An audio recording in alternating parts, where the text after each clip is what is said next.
Hi Devinder, I have a message for you. Miss Sharma wants to see you. She is waiting for you.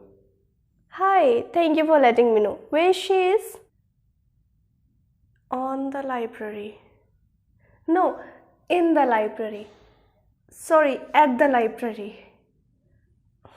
If you also get confused regarding prepositions such as when and where to use them, then watch this video. Prepositions regarding place, and we are going to discuss about at. I have already discussed about prepositions regarding time, in, on, at, as well as prepositions regarding place, on and in the previous videos, and you can watch those videos in my content or in my channel.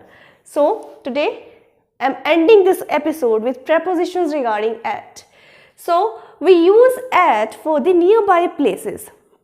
For instance, the place is in the vicinity or just a few meters away or just a kilometer away. Okay, so for instance, at the State Street is an example. You are telling a person or you're going at that street or at that location. That means a nearby place.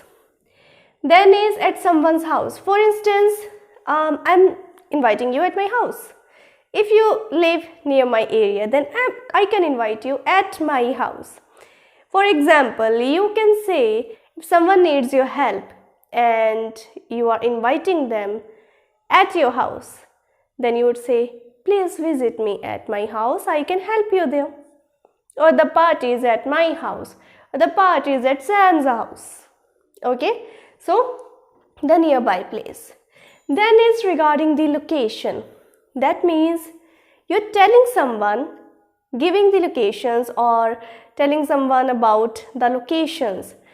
For example, the popcorn counter is at the door.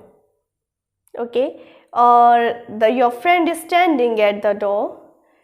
The popcorn counter is at the entrance of the cinema hall. Miss Sharma is waiting for you at the library. Okay, so there we had to use at. Last but not the least, to tell someone about the location at the exact point. For example, you are trying to tell someone about a book, what was written in a certain passage. So you can say it was written it was at the front of the book, at the back of the book, or if you have a specific location regarding the page, at the top of the page, at the bottom of the page. Okay, so to watch all the videos regarding prepositions, subscribe to my channel and click on the bell icon.